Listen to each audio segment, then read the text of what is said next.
Les États-Unis ont placé des interdictions de voyage dans beaucoup de pays dans le monde. Faites attention, hein.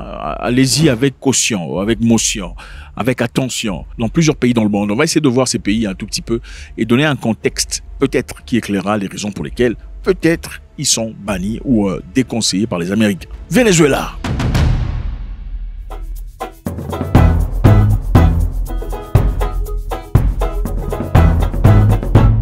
Ne partez pas au Venezuela parce qu'il y a instabilité politique persistante, taux de criminalité élevé et infrastructure médicale défaillante. Historiquement parlant, le Venezuela est un pays très intéressant qui, dans le passé, était capitaliste. Aujourd'hui est devenu socialiste. On va essayer de voir peut-être les raisons pour lesquelles il y a...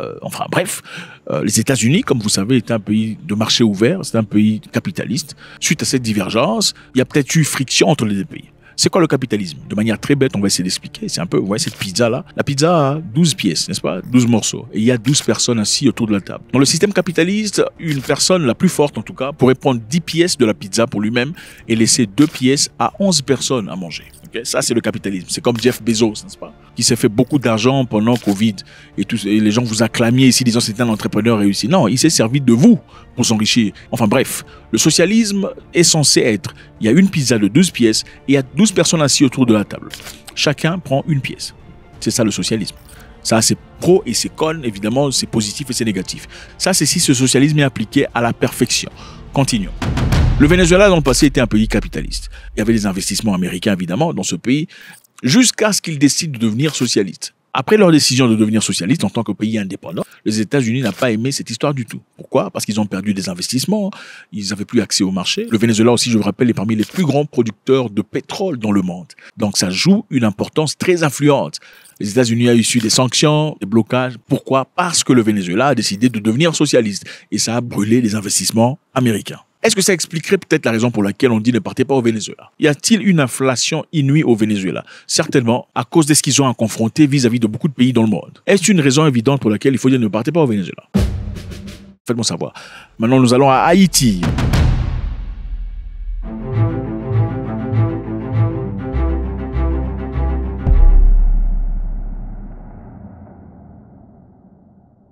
Pour Haïti, ils disent il y a des violences graves liées aux gangs, enlèvement et effondrement du système de santé.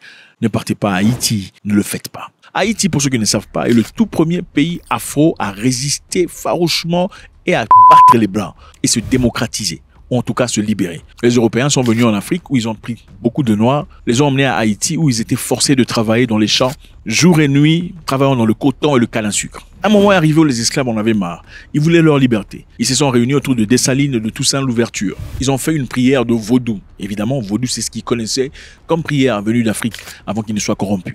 Après avoir fait cette prière, ils sont partis à la guerre contre les colons français. Ils ont massacré les Français et ont pris total contrôle de l'île. La France finalement a demandé de l'aide et avec l'aide de la Grande-Bretagne, ils sont venus dans les ports avec des bateaux de guerre. Après que les esclaves eurent pris possession de l'île dans son entièreté, les Européens ont dit si vous n'abandonnez pas, nous allons bombarder l'île jusqu'à ce qu'il n'y ait plus une seule vie. C'est à partir de là qu'on a forcé à Haïti de payer des dettes au nom de la perte d'investissement qu'ils eurent fait. Quel investissement? Aller chercher les esclaves chez eux en Afrique pour les emmener dans un endroit inconnu. C'est ça l'investissement qu'il fallait rembourser. Et pendant des centaines d'années, ils eurent à rembourser cet argent dépensé par la France sans l'accord des sujets eux-mêmes. Ils ne pouvaient rien faire parce qu'à l'époque, la France était soutenue par tous les pays occidentaux. Et aussi, pour empêcher à ce que Haïti soit un pays développé, que Haïti encourage d'autres pays subsahariens et du tiers-monde de pouvoir penser à l'idée de se libérer contre l'esclavage et la colonisation, il a fallu sanctionner le pays totalement, le branler, carrément le mettre à terre. Le pays était libéré, ils avaient leur indépendance, mais ils n'avaient pas de moyens de construire, d'évoluer, de progresser. L'une des raisons pour lesquelles Haïti est par terre, c'est parce que nous avons 12 familles, 12 familles qui ne sont pas des Noirs, dans un pays majoritairement noir, qui contrôle l'économie de l'île. 12 familles dont certains sont issus du pays qu'on ne cite pas, de la Syrie, de certains pays là-bas, qui sont en train de gérer tout ce qu'il y a comme commerce, tout ce qu'il y a comme nourriture, télécommunications, énergie, pétrole et tout le reste. Aujourd'hui, on parle de gangs qui créent la rage sur l'île. On ne vous parle pas de l'argent qui a été détourné par un ex-président et sa femme, dont l'objectif était de reconstruire l'île, après que des millions de personnes eurent contribué à la reconstruction du pays. Haïti possède aussi des ressources presque intarissables de sous-sol, dont on ne parlera pas essentiellement aujourd'hui, dont beaucoup de pays dans le monde ont besoin. Il y a beaucoup de questions sur lesquelles il faut reprendre. Aujourd'hui, il y a des militaires kenyans à Haïti qui sont en train de combattre les locaux. Faites-moi savoir si vous voulez savoir pourquoi ils sont là-bas, pourquoi les Américains ne sont pas partis eux-mêmes, pourquoi on a voulu se servir du Kenya et pas des visages blancs pour aller combattre à Haïti. Ont-ils raison de placer un travel ban sur Haïti? À vous de me dire. On va en Mauritanie. En Mauritanie, on dit ne partez pas parce qu'il y a terrorisme et troubles civils dans certaines régions. Ah, écoutez, la Mauritanie est considérée par beaucoup de personnes comme le pays le plus raciste du monde. Ah oui, en Mauritanie, il y a principalement deux groupes de personnes. Il y a les Arabes ou Berbères et les Noirs, qui sont mauritaniens. Les Arabes et Berbères, tout le bazar, sont ceux qui contrôlent l'économie, le business, l'administratif et tout le bazar. Les Noirs sont des esclaves. C'est ça la vie en Mauritanie. D'ailleurs, en 1989 à 1991, il y a eu une guerre entre la Mauritanie et le Sénégal. À la fin de cette guerre, la Mauritanie a pris tous les Noirs qui étaient en Mauritanie et les a forcés à partir au Sénégal. Ils ont été exfiltrés de leur propre pays. Ils n'ont pas de documents. Nombreux sont restés au Sénégal pendant très longtemps. Ce sera qu'en 2007 que la Mauritanie reconnaîtra qu'ils ont en effet des populations mauritaniennes noires qui vivent au Sénégal. Et beaucoup parmi ces populations refusent de rentrer en Mauritanie, préféraient vivre au Sénégal. Maintenant, les Berbères et les Arabes mauritaniens sont-ils bien au Sénégal? Absolument, ils vivent dans la paix. Ont-ils raison de dire que la Mauritanie est un pays qui mérite un travel ban? Eh bien, faites-moi savoir ce que vous en pensez. Tchad.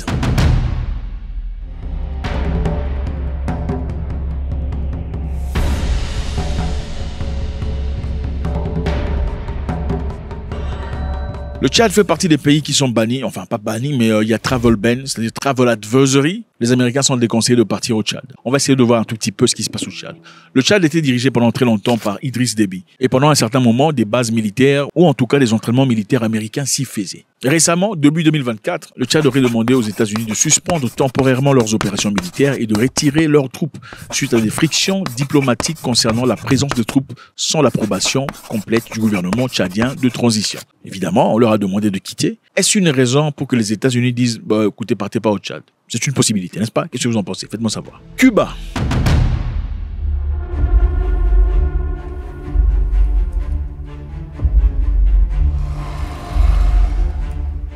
Augmentation des crimes violents, notamment des vols à main armée et des homicides persistantes, des délits mineurs comme de vols à la tire et réseaux électriques peu fiables avec des pannes prolongées fréquentes. Historiquement parlant, le Cuba est un pays que vous voyez sur la carte. À l'arrivée de Fidel Castro et de Che Guevara dans l'objectif de libérer le pays, les Américains avaient pris contrôle de l'économie du pays. Ils étaient profondément plongés dans l'hôtellerie, la télécommunication, le tourisme, le pétrole, le sucre et beaucoup d'autres choses. Le Cuba voulait nationaliser beaucoup de ses propriétés, c'est-à-dire les entreprises devraient désormais appartenir à l'État. Les États-Unis n'ont pas voulu ça. Pourquoi? Parce que leurs investissements étaient déjà placés d'après eux et ils avaient contrôle de beaucoup de choses dans le pays. Alors, les Cubains ont demandé aux Américains de quitter le pays. C'est notre pays, on ne veut plus de vous. Partez. Au revoir. Les Américains sont quand même restés de force. Okay? Jusqu'à aujourd'hui, les États-Unis ont une base militaire au Cuba de force. C'est forcé. On reste ici de force. Mais vous serez sujet aux sanctions totales et globales. En tout cas, les pays faibles n'ont pas le droit. Aucun pays dans le monde n'a le droit, en tout cas dans la plupart, de commercer, d'échanger avec vous. À part les choses les plus importantes, donc la santé. Voilà pourquoi vous voyez Cuba, bien que ce soit un endroit exotique, la grande partie des infrastructures sont anciennes. Les voitures sont anciennes. Les modèles sont vieilles, bien que de manière ingénieuse, ils essayent toujours de moderniser et d'exotiser leurs faits. Mais c'est un pays qui traverse un moment très difficile.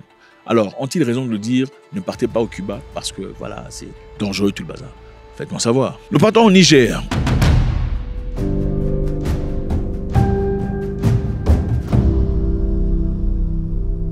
Au Niger, ils disent il y a terrorisme, troubles civils dans certaines régions. Y a-t-il terrorisme au Niger?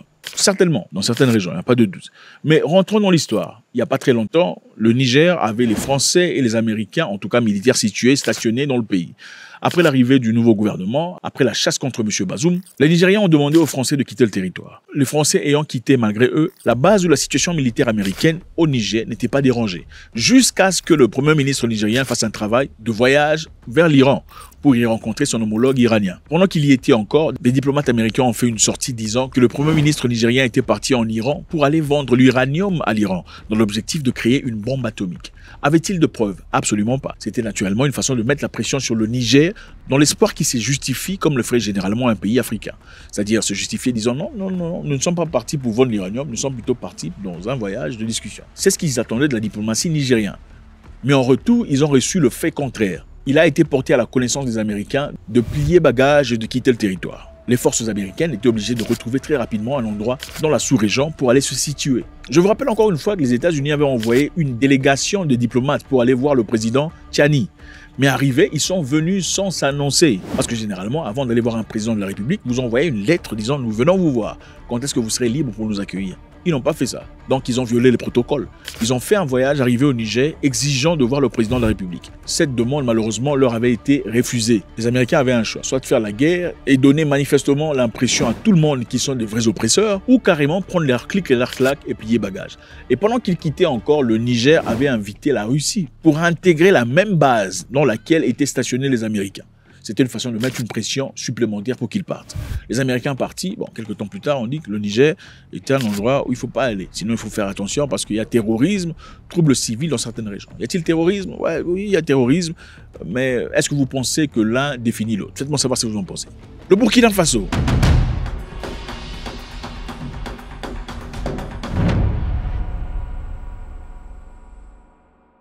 On dit le Burkina Faso menace accrue de terrorisme, criminalité et d'enlèvement. Qu'est-ce que vous pensez de ça? On va passer au suivant. On parlera du Burkina Faso après. Le Nigeria. Au Nigeria, on dit qu'il y a terrorisme, troubles civils dans certaines régions.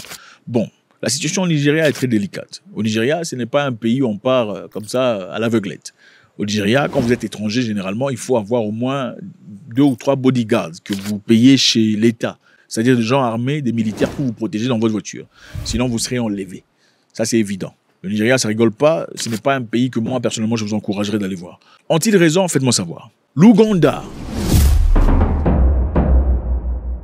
En Ouganda, les Américains disent ne partez pas. Parce que voilà, il y a criminalité et préoccupations sanitaires, notamment la récente épidémie d'Ebola. Y a-t-il Ebola en Ouganda? Bon, écoutez, de temps à autre, il y a quelques histoires qui paraissent là, et des gens qui sont... Enfin, bref. Mais y a-t-il des centaines de personnes qui tombent d'Ebola? Absolument pas. Okay? Y a-t-il des gens qui tombent malades et qui... Ça arrive partout, n'est-ce pas? Mais si vous regardez dans l'histoire, quelque chose de très intéressant s'est passé très récemment, où le président ougandais n'a pas rejeté la nouvelle loi introduite par le Parlement ougandais, la loi disant interdiction des hommes à flac d'autres hommes. Non, c'est interdit chez eux. Les leaders politiques et traditionnels se sont mis ensemble pour décider sur cette loi. Les États-Unis d'Amérique s'attendaient à ce que le président ougandais rejette la loi après multiples pressions. Mais malheureusement pour eux, le président n'a pas rejeté la loi. Il a dit chez nous, c'est chez nous. Chez vous, c'est chez vous. Après cela, évidemment, les États-Unis ont fait des sanctions à l'Ouganda. Ils ont retiré l'argent qu'ils donnaient pour aider les gens vivant avec le VIH. Ils ont aussi exhorté à ce que la World Bank, Banque mondiale, FMI ne donnent plus d'argent, ne subventionnent plus l'Ouganda dans quoi que ce soit. Après, bon, voilà, on dit ne partez plus en Ouganda parce que c'est un pays dangereux à Ebola. Faites-moi savoir ce que vous en pensez. La Tanzanie.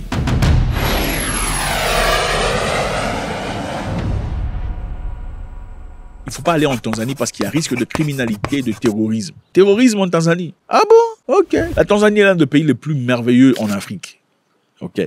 Tanzanie, c'est merveilleux. La nourriture, l'éclairage, l'amitié, la fraternité. Rentrons sur la nourriture. La nourriture tanzanienne est l'une des meilleures nourritures que j'ai eues de toute ma vie. Parce qu'il y a une forte influence arabe, une influence indienne, imbriquée à la cuisine africaine, ça fait une bombe. Je ne sais pas s'il y a eu des raisons pour ça, bah, faites-moi savoir. Parlons des États-Unis d'Amérique. Aux États-Unis d'Amérique, il y a des crimes violents. Okay? Viol et infractions contre les biens, cambriolage et larcin.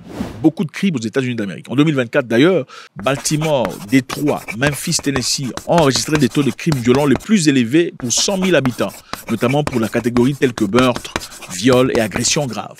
Ça, c'est les États-Unis d'Amérique. Okay? On parle ici de crimes violents, viol, cambriolage. En 2024, aussi aux États-Unis d'Amérique, 277 décès des personnes noires ont été signalés suite à des fusillades policières, selon les données compilées par Statista. Ça, c'est ce qui a été enregistré, publié. Cela représente environ 20% du total des décès liés à la police cette année. Puisque c'est ça comme ça. Nous aussi, on doit mettre un travel ban contre les États-Unis parce que c'est dangereux pour nous.